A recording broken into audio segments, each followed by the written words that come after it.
जय हिंद साथियों, स्वागत है आज के इस नए चैनल पर। प्यारे साथियों, आज की इस लेक्चर्स में हम लोग बात करने वाले हैं एएलपी और टेक्नीशियन एग्जाम के लिए काफ़ी ज़्यादा इम्पोर्टेंट संभावित प्रश्न पत्र जो परखे आप लोग, और काफ़ी उम्मीद है कि ऐसे क्वेश्चंस आपसे हमेशा रेलवे एएलपी और टेक्नीशियन एग्जाम में पूछे जाते हैं। तो स्टार्ट करते हैं आज के इस लेक्चर्स को। नए चैनल पर आप सभी का स्वागत है। फटाफट से एक बार सब्सक्राइब कीजिए चैनल को और लाइक कर दीजिए और ज़्यादा से ज़्यादा सपोर्ट करने का प्रयास करें इस चैनल पर। चलिए पहला नंबर क्वेश्चन की ओर बढ़ते हैं जो कि काफ़ी ज़्यादा इंपॉर्टेंट है। सिर्फ इस चैनल पर क्वेश्चंस और आंसर की बात करेंगे जो कि हाईलाइटेड क्वेश्चंस है। तो पहला नंबर सवाल ये रहा आपकी स्क्रीन के सामने, क्या पूछा गया जरा ध्यान देंगे। प्रकाश तरंग किस प्रकार की तरंग है, बताइएगा। एसएससी सीजीएल 2002 में ऑलरेडी पूछा गया सवाल है कि प्रकाश तरंग जो है किस प्रकार की तरंग होती है। प्यारे बच्चों याद रखेंगे, इसका जो राइट आंसर होगा वो क्या होगा, अनुप्रस्थ तरंग, जो कि ऑप्शन नंबर ए में है। बिल्कुल अनुप्रस्थ तरंग यहाँ पे याद रखेंगे। ऑप्शन नंबर ए जो होगा, प्रकाश तरंग किस प्रकार की तरंग होती है, तो ये अनुप्रस्थ तरंग होती है। एसएससी सीजीएल में ऑलरेडी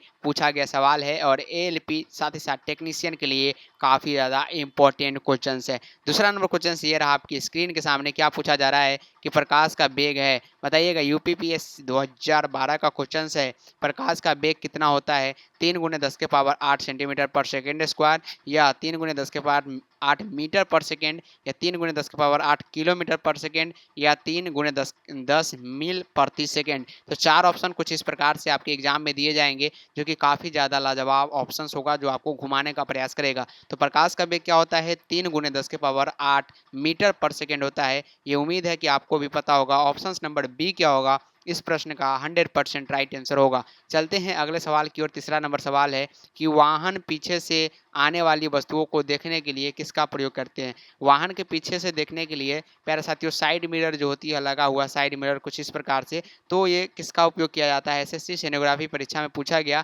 उसमें जो होता है वो क्या होता है, उत्तल दर्पण होता है। याद रखेंगे क्या होता है, उत्तल लेंस नहीं बल्कि उत्तल यहाँ पे दर्पण होता है, याद रखेंगे। ऑप्शन क्या होगा यहाँ पे, सॉरी सी जो होगा यहाँ पे राइट आंसर होगा, क्या होगा, सी जो होगा राइट आंसर होगा। और एएलपी टेक्नीशियन में ऑलरेडी पूछे गए ये सवाल है, ऑप्टिक्स से सारे प्रश्न उठाए गए हैं। प्रकाश का तरंग सिद्धांत किसके द्वारा प्रस्तावित किया गया, एसएससी सीजीएल 2017 का क्वेश्चन है और सभी इसी से रिलेटेड होते हैं। एएलपी साथ ही साथ यहाँ पे एएलपी और टेक्नीशियन में भी कुछ इसी प्रकार के प्रश्न पूछे जाते हैं। तो प्रकाश तरंग सिद्धांत किसके द्वारा प्रतिस्थापित किया गया, याद रखेंगे हाइगेंस का सिद्धांत है। क्या है ये, हाइगेंस का सिद्धांत। उम्मीद है कि ऑप्शन नंबर डी यहाँ पे सभी का राइट आंसर आ रहा होगा।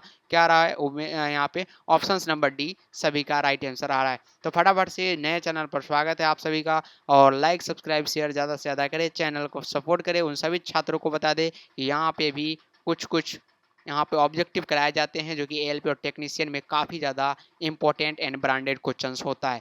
सभी प्रकार के क्वेश्चंस यहाँ पे आपको प्रोवाइड धीरे धीरे किया जाएगा। तो इंद्रधनुष कितने रंग दिखाता है, कितने रंग दिखाता है, एसएससी 2011 का सवाल है। इंद्रधनुष में टोटल जो होते हैं वो 7 रंग होते हैं, ये तो सभी को पता होगा। कितने होते हैं, 7 रंग होते हैं। अगला नंबर क्वेश्चन की ओर बढ़ते हैं। ये रहा कि सूर्य ग्रहण के समय जो है सूर्य का कौन सा भाग दिखाई देता है। एसएससी संयुक्त हायर सेकेंडरी 10+2 अंतरराष्ट्रीय परीक्षा में पूछा गया है कि सूर्य ग्रहण के समय जो है सूर्य का कौन सा भाग दिखाई देता है। 6 नंबर क्वेश्चन का जो आंसर होगा वो क्या होगा, यहाँ पे बी, यहाँ पे किरीट, कोरोना, कोरोना जिसे कहते हैं, जो कि ऑप्शन नंबर बी में है। बिल्कुल कोरोना वाला भाग हमें दिखाई देता है। अगला नंबर सवाल की ओर बढ़ते हैं। तो ये रहा, प्रकाशीय फाइबर किस सिद्धांत पर कार्य करता है। प्रकाशीय फाइबर जो होते हैं कुछ इस प्रकार के टेढ़े मेढ़े फाइबर होते हैं, ठीक है, कुछ इस प्रकार के प्रकाशीय फाइबर होते हैं। तो ये किस सिद्धांत पर कार्य करते हैं, एक लाइट इस पर डालते हैं ना तो यहाँ टकराता है, फिर यहाँ, फिर यहाँ, फिर यहाँ, इस प्रकार से ये कार्य करता है। तो प्रकाशीय फाइबर किस सिद्धांत पर कार्य करता है, ये सवाल पूछे जाए तो ये जो है पूर्ण आंतरिक परावर्तन पर कार्य करता है। किस पे,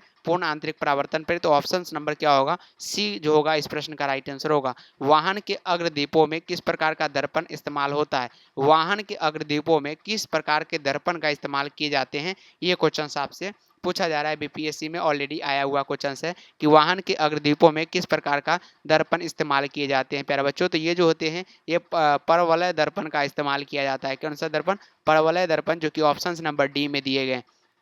चलते हैं बराबर से अगला नंबर सवाल की ओर। तो प्रकाश के विद्युत चुंबकीय स्वरूप की खोज किसने की थी, प्रकाश के विद्युत चुंबकीय स्वरूप की खोज किसने किया था, ये सवाल पूछे जा रहे हैं। तो ये मैक्सवेल ने किया था। किसने किया था साथियों, मैक्सवेल ने किया था, याद रखेंगे। अगला नंबर क्वेश्चन ये रहा कि पानी से लटकाकर बैठे हुए व्यक्ति को उसके पैर उठा हुआ है और छोटा दिखाई देता है, ऐसा क्यों।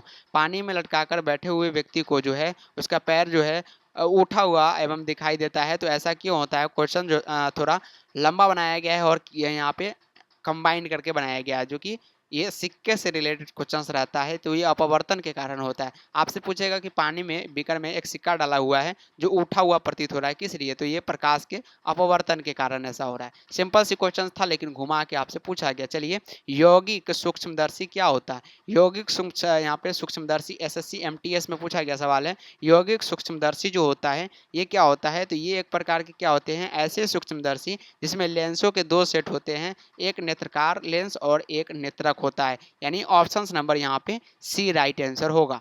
चलते हैं 12 नंबर सवाल की ओर, जो कि काफी ज्यादा हाईलाइटेड क्वेश्चन है। एन एएलपी टेक्नीशियन में बार बार पूछा गया सवाल है कि किसी वस्तु का प्रतिबिंब मनुष्य की आंख में कहाँ बनता है? तो मनुष्य की आंख में जो है प्यारे बच्चों ये कहाँ पे बनता है? रेटिना पे बनता है, जो कि सभी को पता होगा उम्मीद है। रेटिना पे बनता है। कहाँ पे? रेटिना पे बनता है। 12 नंबर क्वेश्चन का क्या आंसर होगा? ऑप्शन नंबर यहाँ पे डी राइट आंसर होगा। फटाफट से एक बार यहाँ पे चैनल को सब्सक्राइब कीजिए और शेयर करने का प्रयास कीजिए। किसने सर्वप्रथम यह दिखलाया कि प्रकाश तरंग की विवर्तन होता है? आरआरबी एनटीपीसी 2016 का क्वेश्चन है। किसने सर्वप्रथम यह दिखाया था कि प्रकाश तरंगों का विवर्तन होता है? 13 नंबर क्वेश्चन का आंसर जो होगा वो क्या होगा? बिल्कुल यहाँ पे ग्रिमाल्डी, जो कि ऑप्शन नंबर ए में दिए गए हैं, ग्रिमाल्डी ने सर्वप्रथम ऐसा दिखाया था। चलिए नेक्स्ट क्वेश्चन की ओर बढ़ते हैं, 14 नंबर सवाल की ओर। ये रहा आपकी स्क्रीन के सामने।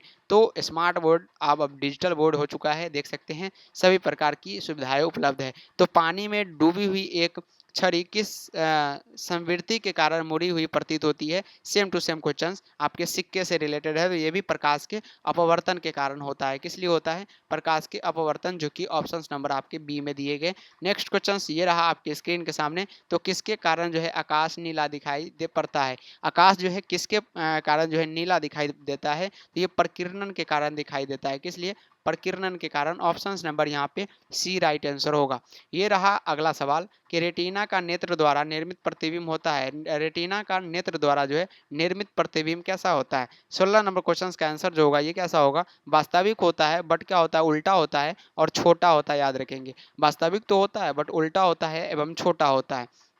चलिए, किसी अवरोध के कोर से प्रकाश का मुड़ना क्या कहलाता है? तो किसी अवरोध है, मान लीजिए ये किसी अवरोध है, ये प्रकाश आया इधर से तो ये मुड़ गया, ये क्या हुआ? मुड़ गया इधर। तो ये क्या कहलाता है? तो ये जो होता है इसको हम लोग कहते हैं विवर्तन। क्या कहते हैं? विवर्तन कहते हैं। Option number A correct answer होगा। ये जो क्वेश्चन है आपके लिए हाईलाइटेड क्वेश्चन, सभी प्रकार के प्रश्न जो है आपसे पूछे जाएंगे, याद रखेंगे। इंद्रधनुष किस कारण से बनता है? एसएससी मल्टीटास्किंग परीक्षा 2013 का क्वेश्चन है। इंद्रधनुष जो है ये किस कारण से बनता है प्यारे बच्चों? तो ये जो है अपवर्तन और परावर्तन के कारण बनता है। किस कारण से? अपवर्तन और परावर्तन, जो कि ऑप्शन नंबर बी में है। बिल्कुल करेक्ट आंसर होगा अपवर्तन एवं परावर्तन।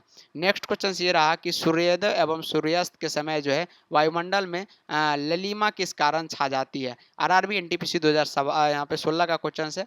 एमबीबीआई है और यहाँ पे आरआरबी एनटीपीसी का भी वैकेंसी आ चुका है और एएलपी टेक्नीशियन में भी पूछे जाते हैं। सूर्योदय एवं सूर्यास्त के समय वायुमंडल में लालिया किस कारण से छा जाती है? तो ये जो होते हैं प्रकाश के प्रकीर्णन के कारण ऐसा होता है। दो ही फंडा लगता है इसमें, प्रकाश के प्रकीर्णन एवं अपवर्तन। तो यहाँ पे इसमें जो होता है वो प्रकीर्णन कार्य करता है। नेक्स्ट क्वेश्चन ये रहा कि अभिसारी लेंस वह होता है जो क्या होता है? बीपीएससी 2018 का क्वेश्चन से ध्यान देंगे। अभिसारी लेंस वो क्या होता है? अभिसारी लेंस जो होता है उसका कार्य क्या होता है? किरण एकत्रित करना। क्या होता है? किरण एकत्रित करना। अभिसारी लेंस कैसा होता है? ये जो किरण मान लीजिए बहुत प्रकार के आ रहा है, इसको मोड़ के एक जगह सबको ले आता है, यहाँ पे ले आता है। ये क्या हुआ? अभिसारी हुआ, याद रखेंगे। अपसारी का यहाँ पे कार्य क्या होता है? किरण को फैलाना। निम्नलिखित में से कौन सा सिद्धांत प्रकाश तरंग की पुष्टि करता है? तो 21 नंबर क्वेश्चन का आंसर क्या होगा? यहाँ पे व्यक्तिकरण का सिद्धांत जो होता है ये यहाँ पे सिद्धांत को पुष्टि करता है, याद रखेंगे। नेक्स्ट क्वेश्चन की ओर बढ़ेंगे। तो 22 नंबर क्वेश्चन है कि मृग मरीचिका बनने वाली प्रघटना को क्या कहते हैं? तो इस प्रकार की प्रघटना को हम लोग पूर्ण आंतरिक परावर्तन कहते हैं, याद रखेंगे। क्या कहते हैं? पूर्ण आंतरिक परावर्तन। गर्मी के समय में जब आप रोड पर चलते हैं तो काफी दूरी से आपको दिखाई देता है कि इस रोड पर पानी है, बट नजदीक में आते हैं तो वहां पे पानी नहीं रहता है। यही क्या है? मृग मरीचिका का सिद्धांत है। नेक्स्ट क्वेश्चन की ओर बढ़ते हैं। इंद्रधनुष किस कारण विक्षेपण अधिक होता है? इंद्रधनुष के किस कारण का किस रंग का जो है विक्षेपण अधिक होता है, ये पूछा गया है। तो इसका जो राइट आंसर होगा बैंगनी का होगा, याद रखेंगे। और इसी का क्या होता है, तरंगदैर्घ्य सबसे कम होता है और लाल रंग का सबसे ज़्यादा होता है। अभिसारी लेंस वह होता है जो क्या होता है, अपसारी। जैसा कि हमने बताया, अपसारी लेंस किरण को क्या करता है, फैलाता है। तो option number D right answer होगा। चलिए आज का ये लास्ट क्वेश्चन रहेगा आपके एलपी टेक्नीशियन एग्जाम के लिए। प्रकाश के चिकने पृष्ठ से टकराकर वापस लौटने की घटना को क्या कहते हैं, तो याद रखेंगे ये प्रकाश का परावर्तन कहलाता है। ऑप्शन नंबर यहाँ पे ए राइट होगा। तो प्यारे बच्चों, नए चैनल की शुरुआत हुई है, काफ़ी हमने वीडियो भी इस पर दे रखा है, आप लोग देख सकते हैं एलपी टेक्नीशियन से रिलेटेड। साथ ही साथ ये भी क्वेश्चंस आपके लिए काफ़ी ज़्यादा इंपॉर्टेंट है। तो चैनल को सब्सक्राइब करेंगे, ज़्यादा से ज़्यादा शेयर करेंगे उन सभी छात्रों के पास जिनको पता नहीं है कि यहाँ पे सभी प्रकार की तैयारी कराई जाती है। तो फटाफट से एक बार शेयर कर देंगे और अपना अपना कमेंट देना बिल्कुल भी ना भूलेंगे। आज के लिए इतना ही, तब तक के लिए जय हिंद एंड जय भारत।